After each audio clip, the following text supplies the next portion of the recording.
Hello everyone. मैं विष्णु शर्मा और आज आपके लिए एक बहुत ही अच्छा टॉपिक लेके आया हूँ मैं, जो न केवल बीएड शिक्षा शास्त्री व डीएलएड के लिए उपयोगी है, बल्कि आगे आने वाली सभी शिक्षक प्रतियोगिता परीक्षाओं के लिए भी यह एक महत्वपूर्ण टॉपिक माना जाता है। टॉपिक का नाम है आरटी एक्ट 2009। इसे शिक्षा का अधिकार अधिनियम 2009 कहा जाता है। तो आज हम इसके बारे में विस्तार पूर्वक अध्ययन करेंगे और सभी जो इनके पहलू हैं उनको हम विस्तार पूर्वक सभी का बारी बारी से अध्ययन करेंगे। तो इसके लिए आपको बड़े ध्यान से सुनना होगा और समझना होगा कि आरटी एक्ट की धाराओं में और इनके अध्यायों में क्या क्या महत्वपूर्ण बातें हैं। तो आइए हम शुरुआत करते हैं। सबसे पहले हम बात करते हैं कि आरटी एक्ट 2009 इसका पूरा नाम क्या है। तो देखिए, आरटी एक्ट 2009 इसको राइट टू एजुकेशन कहा जाता है। इसको क्या कहा जाता है? Right to education. अब बात करते हैं इसके हिंदी में। तो हिंदी में इसको कहा जाता है शिक्षा का अधिकार अधिनियम 2009। अब हम बात कर लेते हैं कि शिक्षा का अधिकार अधिनियम 2009 है, इसका पूरा नाम क्या है। तो देखिए, शिक्षा का अधिकार अधिनियम 2009 है, इसका पूरा नाम है निःशुल्क एवं अनिवार्य बाल शिक्षा का अधिकार अधिनियम 2009 एवं नियम 2010। यह इनका पूरा नाम है। यह इनका पूरा नाम है कि निःशुल्क एवं अनिवार्य बाल शिक्षा का अधिकार अधिनियम 2009 एवं नियम 2010 कहा जाता है। तो आरटी एक्ट आप सुनते हो, समझते हो कि इसका जो पूरा नाम है वो है राइट टू एजुकेशन। 2009 में अधिनियम आया और हम बात करते हैं कि ये अधिनियम भारत में लागू कब हुआ।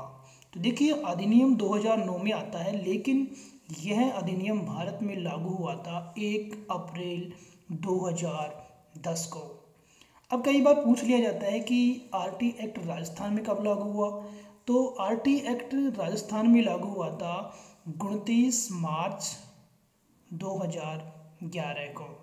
ठीक है, भारत में 1 अप्रैल 2010 को लागू हो गया, लेकिन राजस्थान में लागू हुआ ये 29 मार्च 2011 से। अब हम बात करते हैं कि जब भारत में 1 अप्रैल 2010 को लागू हुआ, उससे पहले ये दोनों सदनों में पारित हुआ था और पारित होने के बाद राष्ट्रपति के पास अनुमोदन के लिए या साइन के लिए गया, उसके बाद यह अधिनियम बना। तो सबसे पहले ये किस सदन में पारित हुआ? कई बार पूछ लिया जाता है कि राइट टू एजुकेशन या आरटी एक्ट 2009 सबसे पहले किस सदन में पारित हुआ या फिर किस तारीख को पारित हुआ। तो इसका जवाब होगा सबसे पहले ये राज्यसभा में पारित हुआ था, और ये राज्यसभा में पारित हुआ था 20 जुलाई 2009 को। ठीक है, 20 जुलाई 2009 को यह राज्यसभा में पारित हुआ और उसके बाद यह लोकसभा में गया और लोकसभा में यह पारित हुआ 4 अगस्त 2009 को। तो समझ में आ गया होगा आपको कि सबसे पहले राज्यसभा में पारित हुआ 20 जुलाई 2009 को, उसके बाद अगले महीने में 4 अगस्त 2009 को ये लोकसभा में पारित हुआ, उसके बाद ये राष्ट्रपति के पास गया और उसके बाद 1 अप्रैल 2010 को यह पूरे भारत में लागू हो गया। लेकिन राजस्थान की बात करें तो राजस्थान में इसको कब लागू किया गया? तो राजस्थान में इसको लागू किया गया था 29 मार्च 2011 को। अब हम बात करते हैं कि आरटी एक्ट 2009 है, उसका राष्ट्रीय गान क्या है। तो देखिए, आरटी एक्ट 2009 का राष्ट्रीय गान है टन टन घंटी बजी आओ स्कूल चले हम। वापस से सुनते हैं, टन टन घंटी बजी आओ स्कूल चले हम। यह आरटी एक्ट 2009 का राष्ट्रीय गान है, जो जावेद अख्तर द्वारा लिखा गया था। लिखने वाले कौन थे? जावेद अख्तर। और गाया किसने था? और इस गाने को गाया था सोनू निगम के द्वारा। तो आपको समझ में आ गया होगा कि आरटी एक्ट 2009 का राष्ट्रीय गान क्या था। तो राष्ट्रीय गान है इसका टन टन घंटी बजी आओ स्कूल चले हम। ठीक है, इसको लिखने वाले जावेद अख्तर थे और गाने वाले सोनू निगम थे। अब बात करते हैं कि इस आरटी एक्ट के जो राष्ट्रीय गान है इसको कब अपनाया गया, कब अंगीकृत किया गया, कब इसको स्वीकार किया गया। तो ये है 4 जुलाई 2013 को। ठीक है, जो इसका राष्ट्रीय गान है टन टन घंटी बजी आओ स्कूल चले हम, यह 4 जुलाई 2013 को अपनाया गया था, अंगीकृत किया गया था, स्वीकार किया गया था इसको। ठीक है, तो यह जो राष्ट्रीय गान है इसको अपनाया गया था 4 जुलाई 2013 को। कई बार आपसे पूछ लिया जाता है कि इसका राष्ट्रीय गान क्या है, और कई बार आपसे ये भी पूछ लिया जाता है कि इसको कब अपनाया गया, कब अंगीकार किया गया, कब इसको स्वीकार किया गया। तो दोनों के जवाब मिल गए आपको। 4 जुलाई 2013 को अपनाया गया। और क्या गान है? टन टन घंटी बजी आओ स्कूल चले हम। तो देखिए, आरटी एक्ट 2009 है, लेकिन इसको लागू किया गया था पूरे भारत में 1 अप्रैल 2010 को। तो इसलिए एक्ट 2009 का है, लेकिन ये नियम या अधिनियम 2010 में जाके लागू हुआ था। ठीक है, इसी क्रम में आगे चलते हैं। अब हम बात करते हैं कि आरटी एक्ट जो 2009 है उसमें क्या क्या विशेषताएं हैं। तो देखिए, आरटी एक्ट 2009 के अंदर सबसे महत्वपूर्ण बातें हैं कि इसमें 7 अध्याय हैं। कितने अध्याय हैं? आरटी एक्ट 2009 में 7 अध्याय है। कितने अध्याय? 7। ठीक है, अध्यायों की संख्या कितनी है? 7 है। पूछ लिया जाता है कि आरटी एक्ट 2009 में धाराओं की संख्या कितनी है। तो देखिए, धाराओं की संख्या कितनी है इसमें? 38 धाराएं हैं, और 7 इसमें क्या है? अध्याय है। फिर बात करते हैं कि इसमें अनुसूची कितनी है। तो देखिए, इसमें अनुसूची है 1 अनुसूची। तो आरटी एक्ट में 7 धाराएं, 7 अध्याय, 38 धाराएं और 1 अनुसूची का उल्लेख है। अब बात करते हैं कि आरटी एक्ट 2009 जो कि कक्षा 1 से लेकर के और कक्षा 8 तक के बालकों को निःशुल्क एवं अनिवार्य शिक्षा का प्रावधान करता है। कौन सी क्लास के लिए? कक्षा प्रथम से लेकर के और क्लास 8 तक जो है बालक, उनको निःशुल्क एवं अनिवार्य शिक्षा देता है। कौन? RT act 2009। यानी कह सकते हैं कि जो कक्षा प्रथम से लेकर कक्षा 8वीं है वहाँ तक की जो शिक्षा है, यानी प्रारंभिक शिक्षा आरटी एक्ट के द्वारा दी जाती है बालकों को। और यह जो बालक होंगे वो बालक किस उम्र के होंगे? यह बालक होंगे 6 से 14 वर्ष तक के। किस उम्र के होंगे? 6 से 14 वर्ष तक के जो बालक हैं, उन बालकों को आरटी एक्ट 2009 के द्वारा शिक्षा दी जाती है, और वह शिक्षा भी कैसी होगी? निःशुल्क होगी। ठीक है, अब मैं आपको बता देता हूँ कि इसमें एक शब्द आता है कि आरटी एक्ट के थ्रू बालकों को जो निःशुल्क शिक्षाएं दी जाती है वो प्रथम से लेकर के 8वीं तक के बालकों को दी जाती है। लेकिन कई बार आप सवाल पूछ सकते हो कि बालकों को दी जाती है, क्या बालिकाओं को नहीं दी जाती है? तो मैं आपको क्लियर कर देता हूँ, यहाँ जो बालक शब्द है आरटी के अंदर, वो न केवल बालकों के लिए बल्कि बालिकाओं दोनों के लिए दी जाती है। तो ये कहा जा सकता है कि इसके द्वारा 6 से 14 वर्ष तक के सभी बालक बालिकाओं को निःशुल्क एवं अनिवार्य शिक्षा की व्यवस्था की जाती है। आपसे पूछ ले इसमें कितने अध्याय हैं, तो इसमें अध्याय कितने हैं? 7। आपसे पूछा जाए इसमें कितनी धाराएं हैं, तो इसमें धाराएं कितनी हैं? 38। आपसे पूछा जाए इसमें कितनी अनुसूची है, तो इसमें अनुसूची है 1। आपसे पूछा जाए आरटी के थ्रू शिक्षा जो दी जाती है वो किस स्तर के लिए दी जाती है, तो आरटी के थ्रू जो शिक्षा दी जाती है वो दी जाती है प्रारंभिक शिक्षा, और कक्षा 1 से 8वीं तक के बच्चे, और उनकी उम्र होगी 6 से 14 वर्ष। ठीक है, यहाँ तक समझ में आ गया होगा। अब हम बात करते हैं कि आरटी जो एक्ट है, उस आरटी एक्ट के अंदर जो शिक्षा की व्यवस्था की गई है, वो शिक्षा की व्यवस्था है वो कब भारतीय संविधान में आई। तो बात करते हैं कि 86वां संविधान संशोधन 2002 में हुआ था। उसी संविधान संशोधन के द्वारा अनुच्छेद 21A के अंदर शिक्षा का अधिकार जो है उसको क्या माना गया, मूल अधिकार माना गया।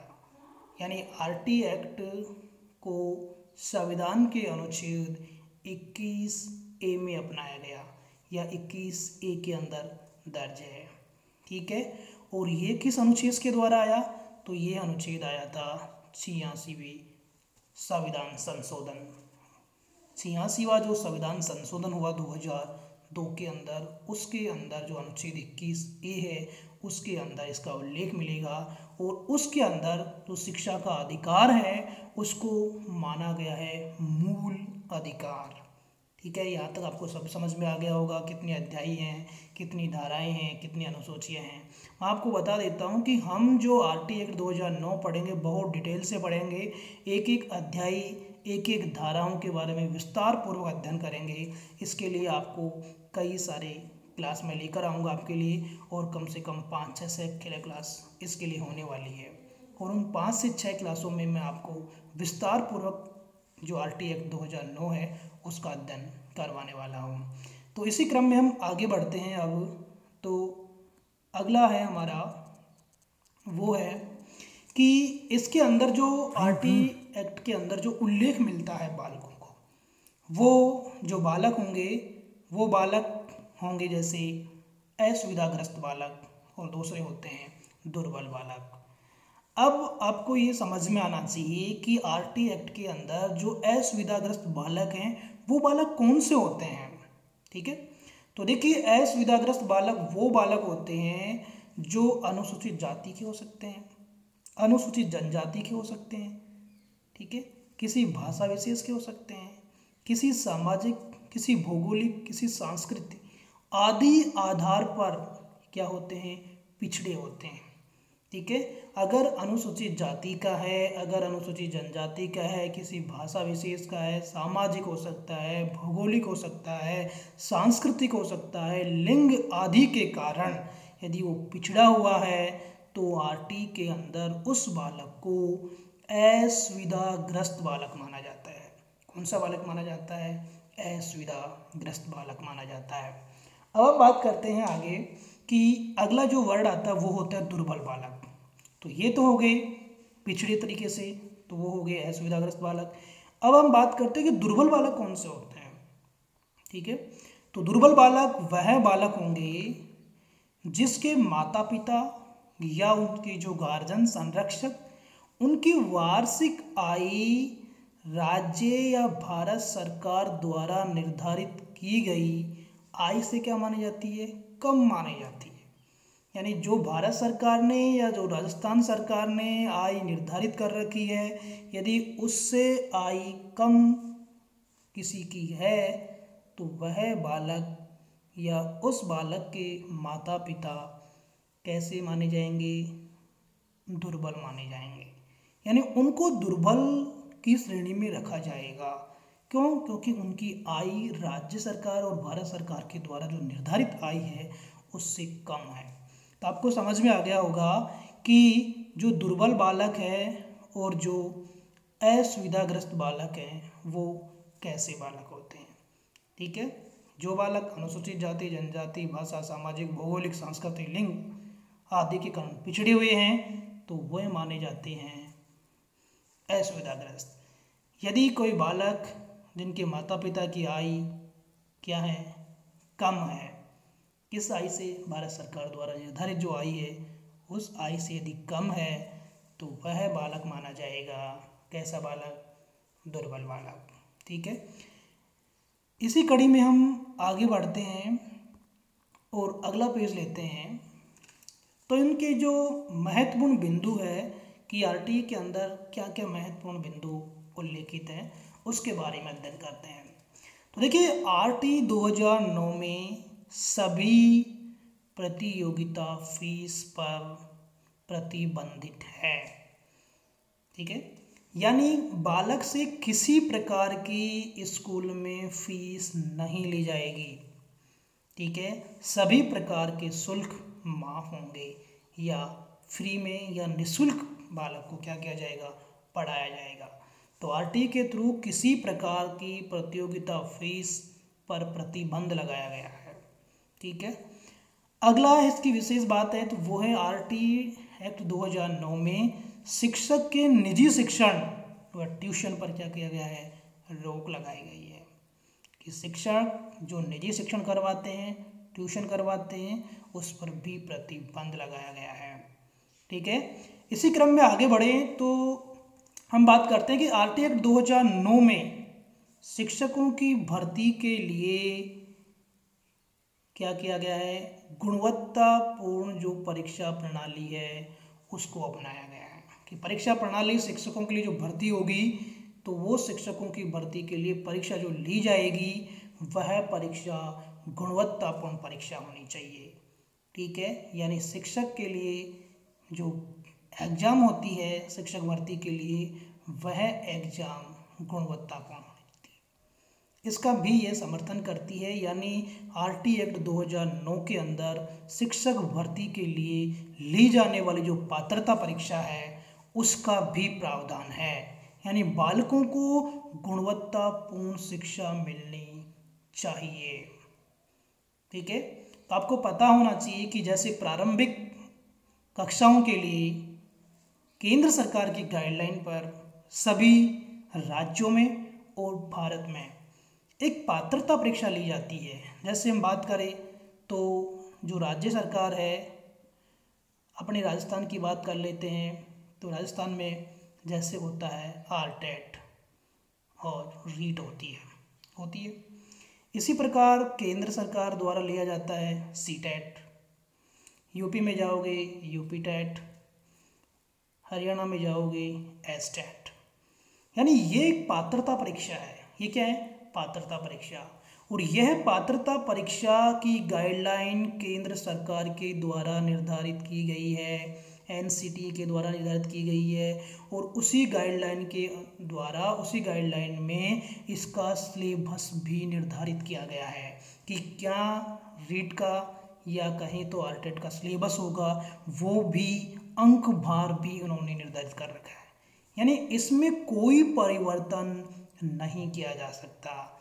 यानी आरटी के थ्रू जो आरटी एक्ट जो 2009 है उसमें शिक्षा की जो भर्ती होती है उसके लिए भी परीक्षाओं का प्रावधान है। और ये परीक्षाओं का प्रावधान भारतीय सरकार की गाइडलाइन द्वारा निर्धारित किया गया है, सिलेबस भी निर्धारित किया गया है, इसमें किसी प्रकार का परिवर्तन नहीं किया जा सकता। ठीक है, यानी ये परीक्षा करवाना अनिवार्य है प्रत्येक राज्य सरकार व भारत सरकार के लिए।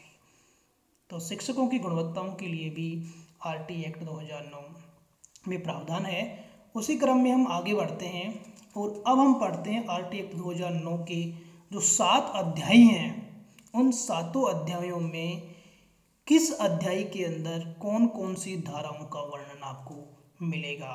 तो इसके लिए भी मैं आपको बता देता हूँ एक एक से कि किस अध्याय में कौन कौन सी धाराएं हैं और किस अध्याय के अंदर सबसे ज़्यादा धाराएं हैं, सर्वाधिक धाराओं वाला अध्याय कौन सा है।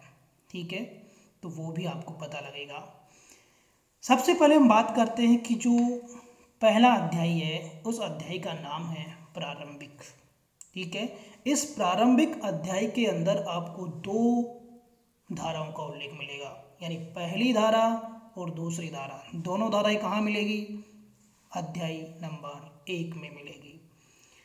साथ ही आपको ये भी पता होना चाहिए कि अध्याय नंबर जो 1 है उसके अंदर सबसे कम धाराओं का उल्लेख है, यानी सबसे कम धाराओं वाला अध्याय माना जाता है अध्याय नंबर 1। नाम क्या है, प्रारंभिक। धाराएं कौन सी है, प्रथम और द्वितीय।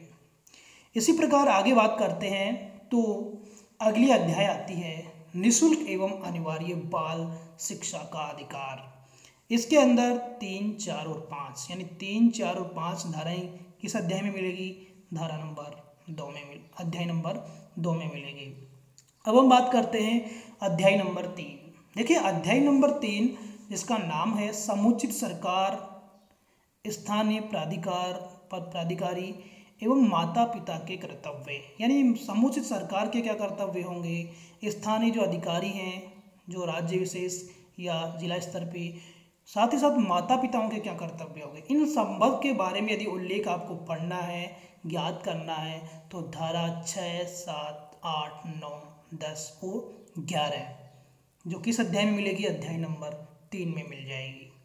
ठीक है, इसी क्रम में आगे बढ़ते हैं तो अध्याय नंबर 4 आता है। अध्याय नंबर 4 का नाम है विद्यालय एवं शिक्षकों के कर्तव्य, यानी विद्यालय के क्या कर्तव्य होंगे, शिक्षकों के क्या कर्तव्य होंगे, इस संबंध में यदि जानकारी लेनी है या इस संबंध में आपको पढ़ना है तो वो अध्याय नंबर 4 में मिलेगा। और यह जो अध्याय है सर्वाधिक धाराओं वाला अध्याय भी माना जाता है, क्योंकि इसी अध्याय के अंदर सबसे ज़्यादा धाराओं का उल्लेख है। तो देखिए धारा नंबर 12, 13, 14, 15, 16, 17, 18, 19, 20, 21, 22, 23, 24, 25, 26, 27 और 28, इन सभी का उल्लेख किसमें मिलेगा आपको? इन सभी का उल्लेख मिलेगा आपको अध्याय नंबर 4 में। ठीक है, तो सर्वाधिक अगर धाराओं वाला अध्याय है तो वो कौन सा अध्याय है? अध्याय नंबर 4।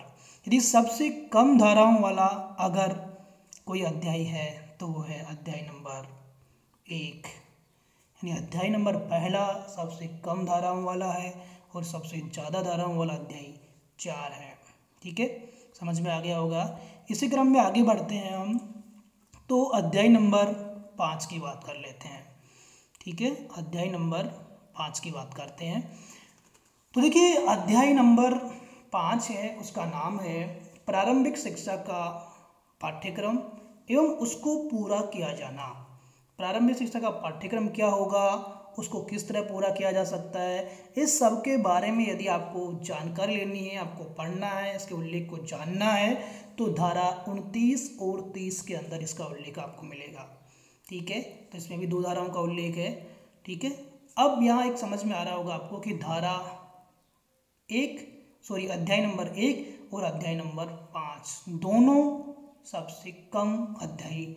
सबसे कम धाराओं वाले अध्याय मानी जाती है। ठीक है, 5 भी कम है और 1 भी कम है। ठीक है, ये हो गया धारा 29 और 30 का उल्लेख। आपको यदि पढ़ना है तो अध्याय नंबर 5 में मिलेगा। इसी प्रकार यदि आपको बालकों के अधिकारों के, उनके संरक्षक के बारे में जानना है तो इसके लिए आपको अध्याय नंबर 6 पढ़ना पड़ेगा या इसके अंदर इसका उल्लेख मिलेगा।